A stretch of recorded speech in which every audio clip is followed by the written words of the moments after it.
Hi everyone, it's been a few days since I last gave you a video, and I thought it was definitely time that I got you all caught up. Now this one's going to be predominantly on me and state of affairs here, and me physically. There's been quite a lot actually gone on in the last 7 days or so. So I've been having hallucinations basically, and it's been such a profound experience, and all three of these experiences happened in the last 7 days. The first instance, I was traveling, and about half a mile from our home, so very, very close to our home, very local, somewhere we travel all the time. My wife was driving, and it was dark, and there's this beautiful big house in the middle of a field, and at night time when all the lights are on, it just looks beautiful, and we've seen it 1,000 times. And we drove past it, and I turned to my wife and said, "God, I've never noticed that house before."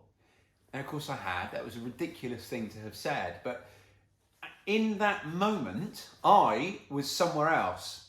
I was very lucid, and everything was very, very clear to me. There was nothing confusing. I wasn't feeling delirium. There was no fogginess to my perception, but I was in a very different place in our journey. We were traveling somewhere different. We were on a different part of the road for a split second, and then instantly I knew where I was again. That happened twice. That type of thing happened twice while driving. Another time my brother-in-law was driving, and in my head I knew that we had to take the next left because I knew exactly where I was, etc., etc. And then a split second later I realized, no, we don't have to take the next left, because where we actually are is not at all where I was for a split second. Those are the two sort of spatial ones. And then the third one, my wife was watching a YouTuber, and Jess from Roots and Refuge Farm, I don't know how many of you follow her, but she was talking about what a difficult year 2020 has been for a lot of people. And she said that phrase, and I turned to my wife, and again, it was in an instant, and it dissipated, so I didn't even get the words out, but I went to say, "Why are you watching such an old video?" Because again, there was no cloudiness, everything was perfectly clear. I was very lucid. But I said, "Why are you watching such an old video?" Because to me, it was 2022. And that lasted for a fraction of a second. And the profundity of these experiences, I really cannot exaggerate. I can't fully express how vivid they were and how clear they were to me. Anyway, so that led me to really have some concerns that I might have a bleed on my brain or something, and that these could be some kind of like a mini stroke or something basically as a result of my head injury. So that's that. So I went into hospital to have that checked out. Well, I was going into hospital anyway to work on my recovery. So the long story cut short of that is that they did a brain scan on me, and everything's fine, but effectively it is a concussion. So that explains quite a lot, because I've really struggled. The reason that there's been so few videos, apart from the obvious ones, my physical ability to actually do things, I've really, really struggled with tiredness and lethargy, I think is how you pronounce it. I've been feeling very lethargic, and I've really struggled to get a lot done. Really struggled. I've flirted with depression, but I haven't actually gone into any depression, and I'm certainly the other side of that now. I think I hit a low point, and I'm definitely feeling better than I was, because I can feel progress. But the concussion could last for weeks, and it could last for months. We're 4 weeks out now from the actual injury, and I'm just, only in the last 7 days I've started experiencing these symptoms. I'm still getting very, very dizzy when I stand up or sit up, not every time, and the frequency with which I'm experiencing that is reducing, which is great, but it still happens. And sometimes when I'm lying in bed, it can literally be from something as simple as moving my head. I'll just get incredibly dizzy. That feeling when you were a child and your uncle or someone would spin you round and round and round and then place you on the ground. That feeling of dizziness. And, all of these things together, and these are all mental conditions. These are all things that have been as an experience from the head trauma. None of these things are the physical conditions from my arm or my wrist. So I'll talk about them separately. But these are all things that have added to just the difficulty in getting out and doing things. Now we're coping, barely, just because it's so much that I've put on my wife, my amazing wife, and I've got an amazing family, as so many of you have commented, just looking at the paucity of videos I have put out. They've been a key focal point in all of those because of the help that they've been. But it's starting to, or not starting to, it's taking a toll on my wife, because not only is she doing all of her half of the job, she's doing all my half of the jobs as well, but then also, even above and beyond that, I need help with loads of little tiny things, tying shoelaces, doing up zips.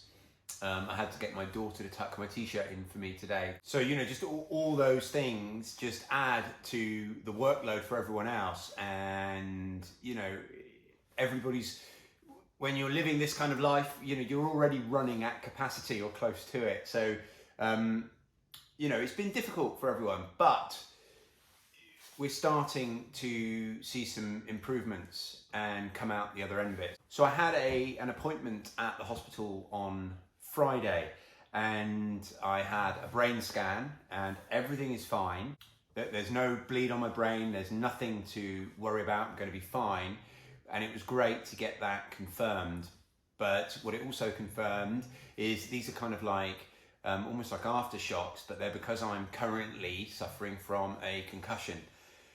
Now, when I was originally discharged, when I first had my accident, I was kind of led to believe that there were no signs of concussion. Well, this is a confirmation that I've basically been suffering with a concussion for the last however many weeks. It kind of explains a lot, explains a great deal, because I've been feeling tired, and and the concussion explains all that, and that's a big part of why I'm producing less videos at the moment and what have you. But I've also found out from my wife just recently that, I've been a little bit more short-tempered than usual. So I never actually told my wife about these symptoms because I knew that it would worry her. And I also knew that I had it in hand and I had the hospital booked and that I was going to get checked out. And of course, if there was a problem, then that would be the time to tell her, because my wife suffers with anxiety to really quite a high level. And I know for a fact that if I told her that I was having these experiences and that I wasn't being seen in the hospital for 2 days or whatever, she literally would not have slept for 2 nights. So it was after I'd come home from the hospital that I told my wife what had happened and that everything's fine and it is just a concussion. And that's when she mentioned that my mood has been affected by it, which I hadn't noticed at the time, but in hindsight I can completely accept and see and understand. Basically, I was a little bit more I have been a little bit more short-tempered, and that is a side effect of the concussion. So I just need to be a bit more mindful, practice meditation, and that allows me to regain control of the driving seat of my mind, if you like. So rather than being driven around by my thoughts, feelings and emotions, I'm driving and I'm acknowledging all of those things, but I'm choosing whether or not to act on them. At least that's how it works for me. If you've never tried mindfulness, I do recommend it, and there's loads of free apps out there, but pushing past that initial, it's a bit weird, it's not for me, is the hardest bit. At least it was for me. That brings me, ties a nice bow around where I am mentally, at least for the time being, and I'll start talking about the physical stuff now. So you can see I've now got a splint on this hand. Basically, I've ruined this wrist by overworking it, by trying to compensate for the other wrist being out of action. So that now has a splint on it to try and allow that to recover. I've always been the guy that doesn't shy away from the physical job, and I've always been proud to be the one who would do the heavy lifting, would rush to help someone else pick something up and save other people from doing the work and do it myself. So it's very, very difficult for me to just say, well, I need to rest. So this splint basically forces my hand, no pun intended, in that regard. So that's the purpose of it. And as you can see, the cast is off now on this hand, and this hand is now just in a splint. However, it's still really, really non-functional. There's very little I can do with it. My fingers, my movement in my fingers and my thumb, it had actually gone backwards when I was last at physiotherapy last week. And the reason for that, and I won't show you by taking it off, but there's a large section here where I've had my operation, where they put the plate in, where there's lots of scar tissue forming, and it's basically solidifying, and it's kind of gluing all of my tendons in place, and that's obstructing my movement. So I've now got these list of exercises to take about 20 minutes. I'm supposed to do them every single hour. So that is, for the last few days, that's been taking up a third of my waking time. And that can be, you know, quite frustrating, because not only does it take up all that time, but I'm doing things, you know, literally I'm just moving my hand like that, and it's requiring quite a lot of will and effort to do it. And that can be really frustrating, because as someone who's used to doing lots of really physical activities, to be worn out just by doing things like this is, as I said, you know, frustrating. But we're getting there. I have to do lots of movement by using my other arm to just free up these joints and make sure that these tendons can move and are moving through the scar tissue. And I've also got to sort of manipulate the skin and massage it as well. So in terms of pain, it's pretty much all gone.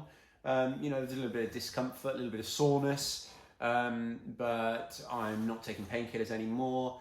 So it's just a case of getting my movement back now, and then the strength will follow. And with regards to my actual wrist, when I take this off, I have to do some wrist exercises. But at the moment, I've got about that degree of movement in my wrist. I can't move it back at all, and I can move it forwards to about there. And again, this is all to do with the tendons just freezing up in that scar tissue.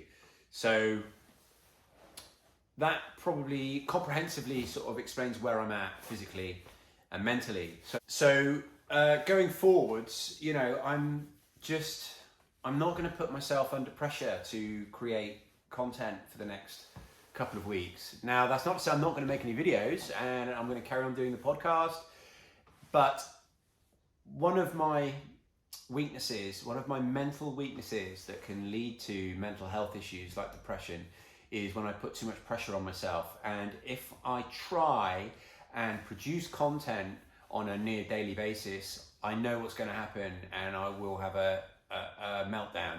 And I'm just not being judgmental of myself at the moment about what I can and can't achieve in a day. I'm not putting any pressure on myself to achieve things in a day.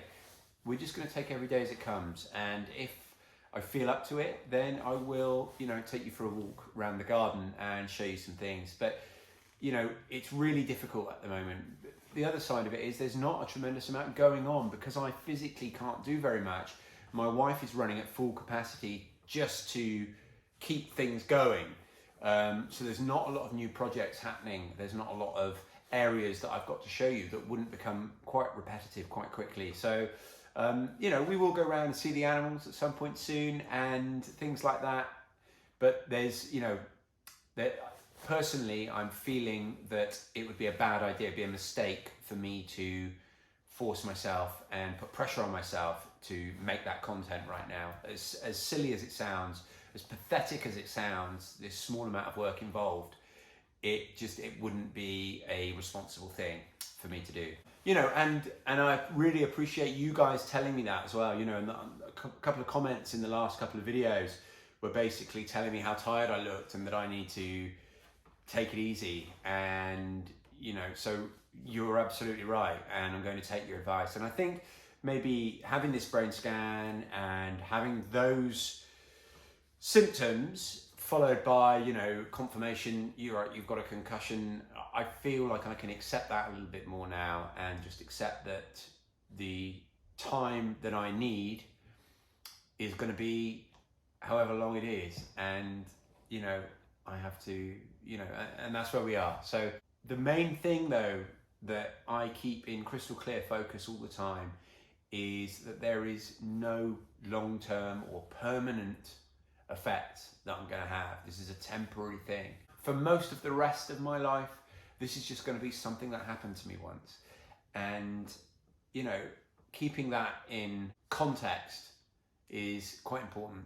and helps a great deal. So, you know, I'm not suffering from depression. I'm super self-aware. Being someone who has had mental health issues in the past and is, you know, quite comfortable talking about them. I'm super comfortable talking about my depression, my mental health issues, and I'm also super aware of them. I'm really self-aware, so I know exactly what my issues are. I know what they look like, I know what they feel like, I know when they're coming on. That doesn't mean I can always avoid them, but it does mean I can recognize them and I can describe them and talk about them. And all those aspects of me help me to manage myself through adversity, which is, you know, what's happening right now. So that's where we are. Thank you ever so much, as always, guys, for following, for watching this video. If you do want to support me and support this channel, then please do make sure you subscribe to it. Make sure you press that like button. Leave me a comment. Let me know what you think. And if you want to go a step further, you could even have a look at our Patreon and become a patron. And that's patreon.com/self-sufficient-hub. The link is in the description. But I genuinely appreciate all you guys' support. I appreciate you watching. And hopefully I will be speaking to you very soon. Cheers.